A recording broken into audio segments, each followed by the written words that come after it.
Xin chào tất cả các bạn. Ngày hôm nay của các bạn thế nào?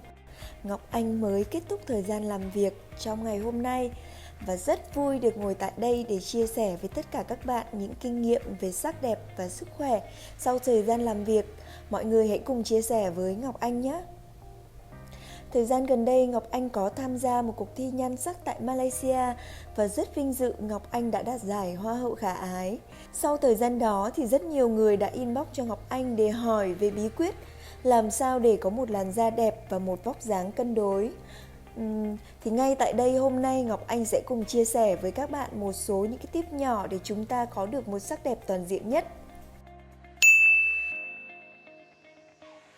Trước tiên thì Ngọc Anh nghĩ rằng để vượt qua căng thẳng và mệt mỏi thì chúng ta phải giữ được một tinh thần thư thái.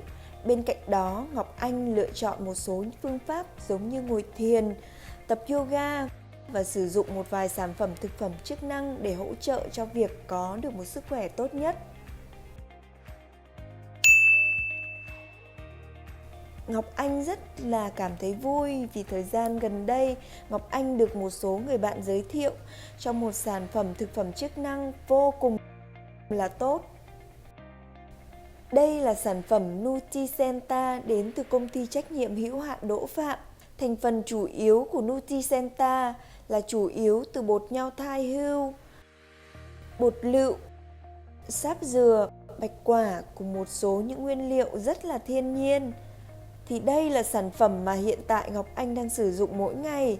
Bên cạnh đó thì công dụng của Nutricenta là bổ tim, trắng da và rất là tốt cho phụ nữ.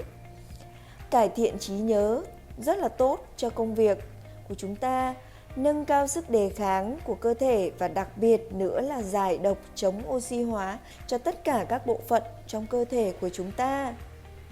Cách sử dụng Nutricenta rất là đơn giản, mỗi ngày mọi người chỉ cần uống 2 viên và bổ sung thêm từ 2 đến 3 lít nước để sản phẩm phát huy tác dụng tốt nhất.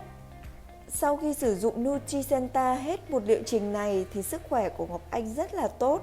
Mọi người luôn luôn khen Ngọc Anh bữa nay rất là đẹp và da rẻ thì sáng và sức khỏe thì dẻo dai. Thậm chí mọi người còn đùa rằng Ngọc Anh bây giờ đẹp hơn lúc mà Ngọc Anh chưa đi thi Hoa hậu rất nhiều.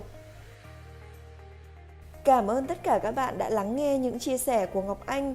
Hy vọng những tip nhỏ này sẽ giúp ích được cho tất cả mọi người. Cảm ơn tất cả các bạn đã theo dõi và hẹn gặp lại.